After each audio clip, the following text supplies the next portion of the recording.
Hello students, आपका स्वागत है हमारे एक बार फिर यूट्यूब चैनल गुरवंता में।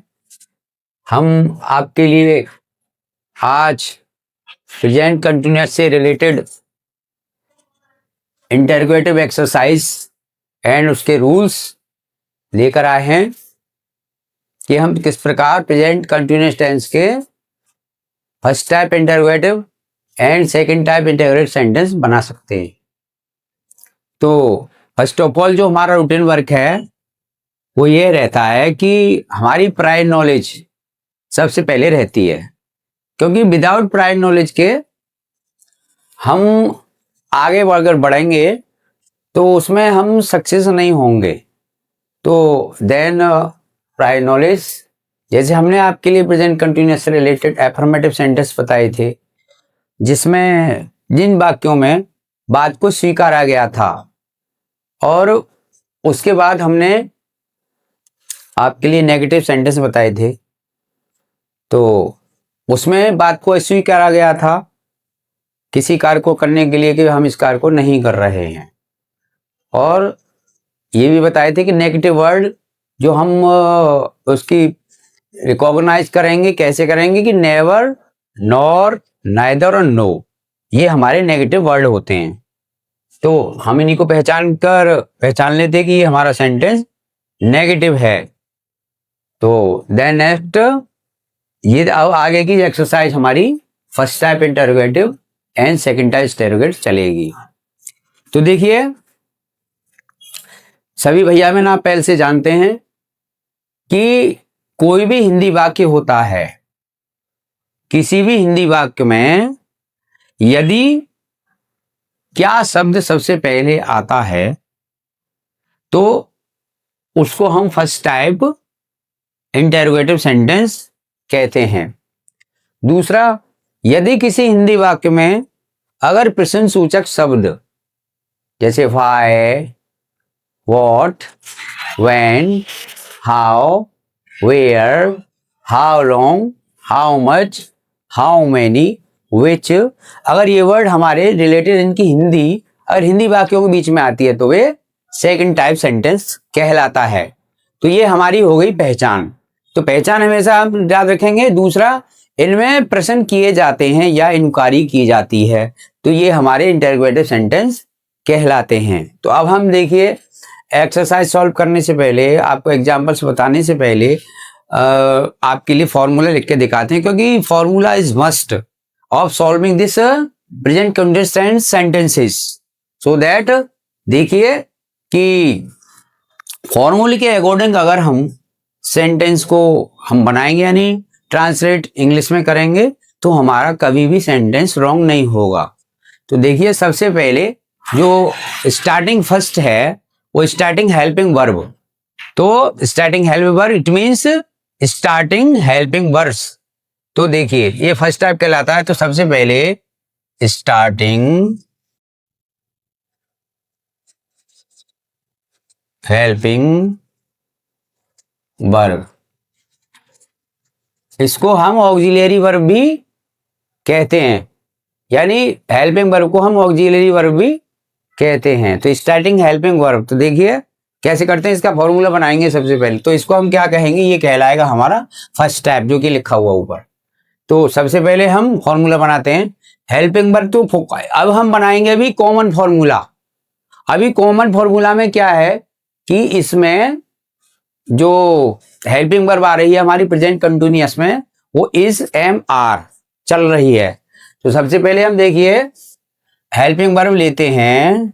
Helping verb bracket start is, am, are bracket close plus subject plus, इसके बाद देखेंगे क्या आएगा, इसके बाद M B first, M B first में आईएनजी प्लस ऑब्जेक्ट, और ऑब्जेक्ट तो कोई भी हो सकता है। उसके बाद लास्ट जो क्वेश्चन मार्क है हमारा साइन, क्वेश्चन साइन कहलाता है। इससे ही हम पहचानते हैं कि अगर इसको हम नहीं लगाएंगे सेंटेंस के लास्ट में तो हमारा ये नहीं लगेगा कि ये हमारा सेंटेंस इंटरोगेटिव है। तो हमने ऑब्जेक्ट के बाद में क्वेश्चन मार्क लगा दिया। तो देखिए ये हमारा फर्स्ट टाइप आपका फॉर्मूला बन गया। दूसरा अब सेकंड टाइप कौन फॉर्मूला बनेगा? इन दोनों में difference, some difference in this formula. तो क्या है डिफरेंस? ओनली केवल हेल्पिंग वर्ब के आगे क्वेश्चन वर्ड हमारा बड़ा हुआ है, क्योंकि वो हिंदी वाक्यों के बीच में आता है, लेकिन अंग्रेजी वाक्यों के स्टार्टिंग में आएगा। तो देखिए यहां हम लेते हैं पहले क्वेश्चन वर्ड प्लस, और क्वेश्चन वर्ड हम ये आपको भी थोड़ी देर पहले बताए थे कि example for how, why, when, where, how much, how many, which, etc। तो देखिए इसके बाद आता है हमारा हेल्पिंग वर्ब, और is, am, are bracket close plus subject plus am B first में ING plus object plus question mark. तो ये हमारा सेकंड टाइम फॉर्मूला हो गया। हाँ एक बात और ध्यान रखने की, आगे कभी कभी सेंटेंस में हमारे उसमें क्वेश्चन वर्ड में यानी इंटरोगेट सेंटेंस में नेगेटिव भी इंक्लूड हो जाता है। इंक्लूड मीन्स यानी जुड़ जाता है उसमें, यानी सब्जेक्ट के बाद तो हम क्या करेंगे फॉर्मूला बनाएंगे, तो गेट्स रिमेंबर ऑलवेज रिमेंबर याद रखेंगे कि सब्जेक्ट के बाद नोट लगा देंगे, तो हमारा हो जाएगा इंटरोगेटिव नेगेटिव सेंटेंस फॉर्मूला। तो देखिए तो सबसे पहले हम लेते हैं, हाँ तो अभी ट्रांसलेट का है, तो इसमें हम आगे जब ये सारे इसमें ट्रांसलेट में भी यूज करेंगे, ट्रांसलेट को जितने भी हमारे टेंसेज हैं, और किस में यूज करेंगे इंटरचेंज ऑफ सेंटेंसेस में भी यूज करेंगे, पैसेज में भी यूज होगा, स्टोरी ट्रांसलेट इनटू इंग्लिश उसमें भी यूज होगा, डायरेक्ट इनडायरेक्ट में यूज होगा, और एक्टिव पैसिव में भी यूज होगा, एंड अदर देन एक्सरसाइज उनमें भी होगा। तो सबसे पहले एग्जाम्पल हम लेते हैं, एग्जाम्पल नंबर 1। क्या वह मंदिर को प्रतिदिन जा रही है? क्या वह प्रतिदिन मंदिर जा रही है? तो देखिए स्टार्टिंग हेल्पिंग वर्ब क्या आया है, तो क्या के स्थान पर हम क्या लगाएंगे हेल्पिंग वर्ब। तो हेल्पिंग वर्ब हमारी आएगी यहाँ पर, क्योंकि ये सिंगुलर सब्जेक्ट है। हमने आपके लिए एक चैप्टर में वीडियो बनाया था पहले सब्जेक्ट वर्ब कंसर्न का, यानी सब्जेक्ट वर्ब एग्रीमेंट का। तो क्योंकि विदाउट एग्रीमेंट नहीं होगा सब्जेक्ट वर्ब में, तो क्या होगा हमारा सेंटेंस जो रॉन्ग हो जाएगा। तो यहाँ देखेंगे कि हमारा सब्जेक्ट जो सिंगुलर है, तो अब सिंगुलर के अकॉर्डिंग ही हम यहाँ पर हम सिंगुलर वर्ब लाएंगे। तो देखिए इज, सी, इसके बाद हेल्पिंग वर्ब आएगा। देखिए इसमें हो गया हेल्पिंग वर्ब इज हो गया, सब्जेक्ट आपका सी हो गया, इसके बाद एम बी फर्स्ट। अच्छा मेन वर्ब क्या है, पहचान में हमने लिखवा दिया था, कहाँ मिलेगी मेन वर्ब हिंदी वाक्यों में, तो जाना है going, it means first verb में आईएनजी हमने लगा दी, प्लस ऑब्जेक्ट क्या है हमारा मंदिर और प्रतिदिन, ये हमारा ऑब्जेक्ट है। तो गोइंग टू टेम्पल डेली, क्योंकि जो बचा हुआ शेष भाग रहता है सब्जेक्ट और वर्ब के बाद में जो हमारा रिमेनिंग पार्ट रहता है वो ऑब्जेक्ट का ही रहता है, ये हमने आपको सब्जेक्ट प्रेडिकेट में पहले बता दिए हैं। तो दूसरा नेक्स्ट सेंटेंस है हमारा, क्या मेहमान नाश्ता ले रहे हैं? तो देखिए क्या मेहमान नाश्ता ले रहे हैं या खा रहे हैं? लेंगे हाथ में तो खाएंगे भी, नाश्ता ले रहे हैं। हमने समझने की दृष्टि से यहां पर हमने सीधा आएगा तो क्रिया लेने की ही आएगी, समझाने की दृष्टि से हमने लेना लिख दिया है, तो हम खाना भी लिख सकते थे, तो लेंगे तो खाएंगे भी, जो हमारा पर्पज ही है, जब हाथ में लेंगे तो खाएंगे, खाने के लिए ले रहे हैं नाश्ता।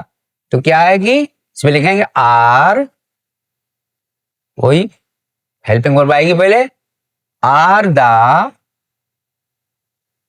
गेस्ट्स टेकिंग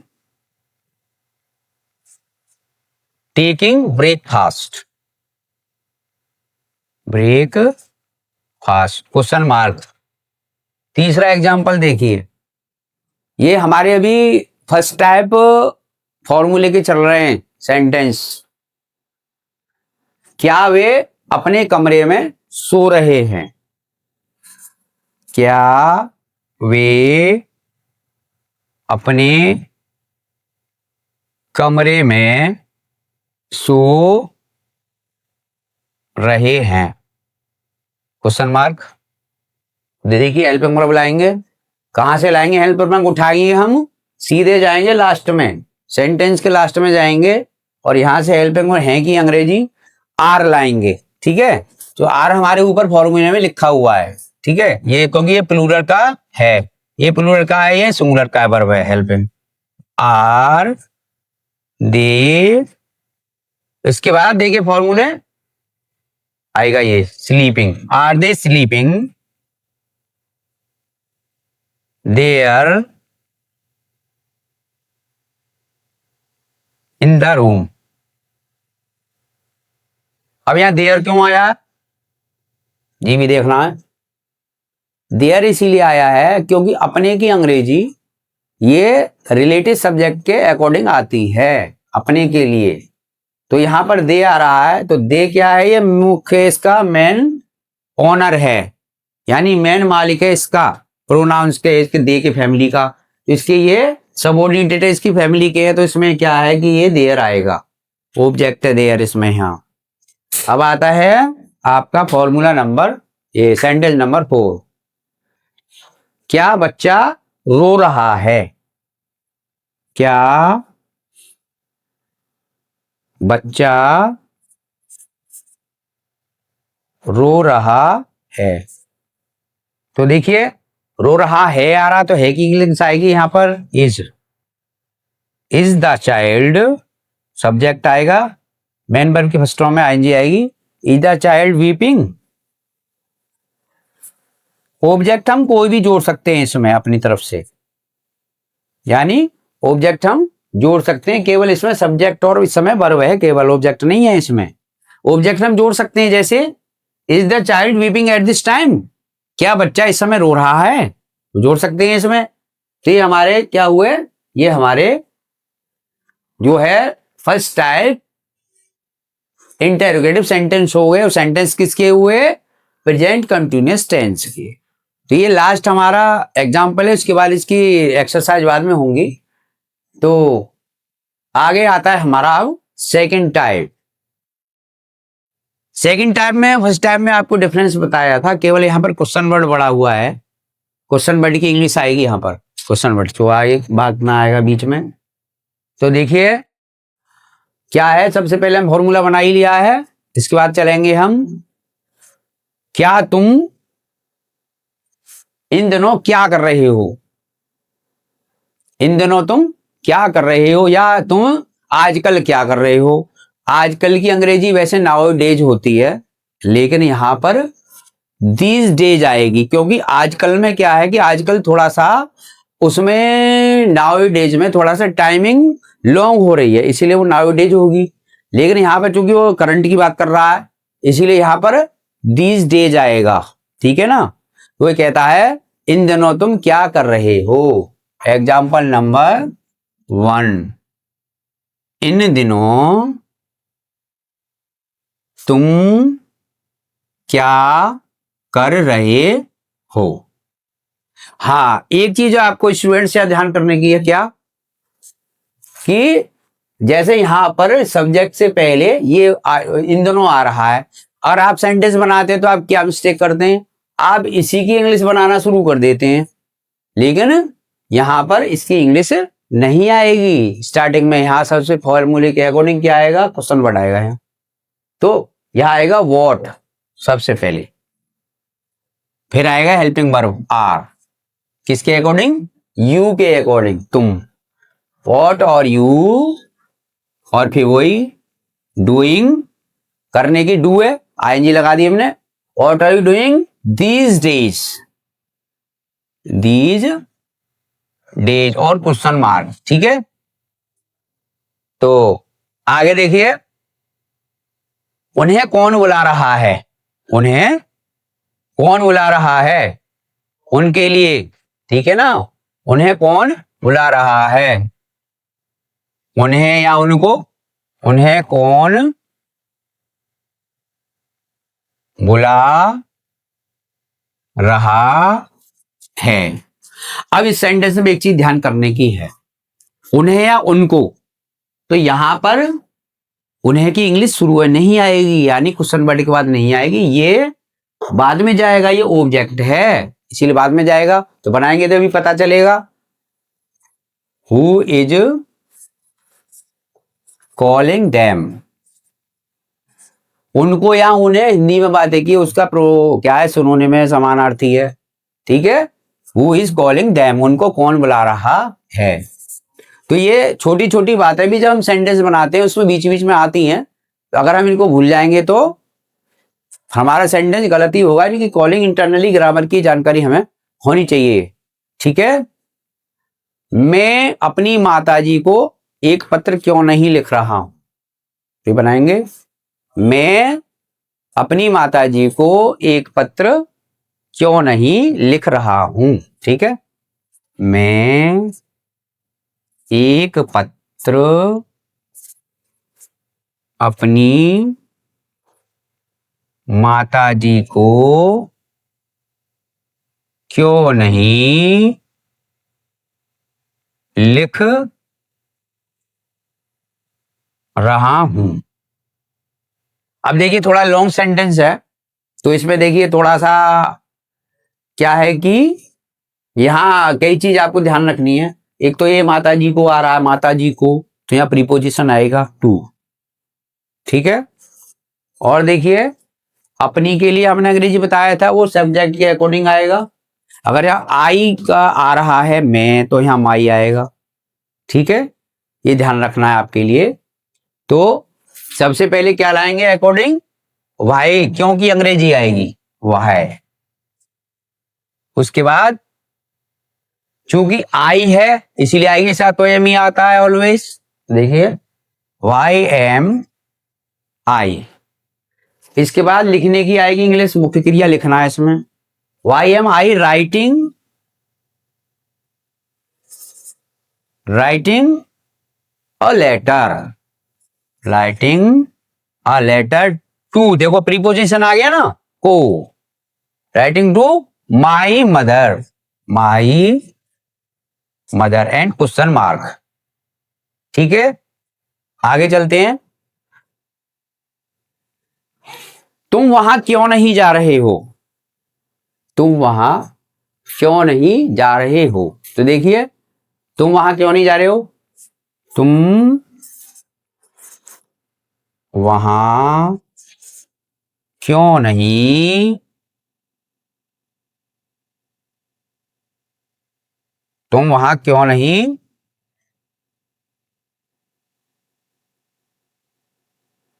क्यों नहीं जा रहे हो।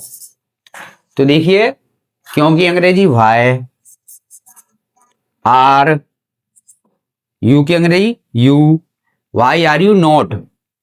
ठीक है, वाई आर यू नॉट यानी कि गोइंग टू देयर, वहां की अंग्रेजी देयर होती है, तो वहां तुम वहां क्यों नहीं जा रहे हो। ठीक है, अगला सेंटेंस हमारा है मोहन यहां क्या कर रहा है, मोहन यहां क्या कर रहा है। मोहन यहां, यहां एडवर्ब है, जो यहां है यहां और वहां, देयर एंड वेयर, ये क्या है, ये हमारा एडवर्ब है। मोहन यहां क्या कर रहा है। तो this sentence last of this chapter, Mohan यहां क्या कर रहा है। तो देखिए पहले क्या की अंग्रेजी लाएंगे हम, question word according to formula. उसके बाद में हेल्पिंग वर्ब आएगी इज। व्हाट इज मोहन, क्योंकि मोहन मेन सब्जेक्ट है, मोहन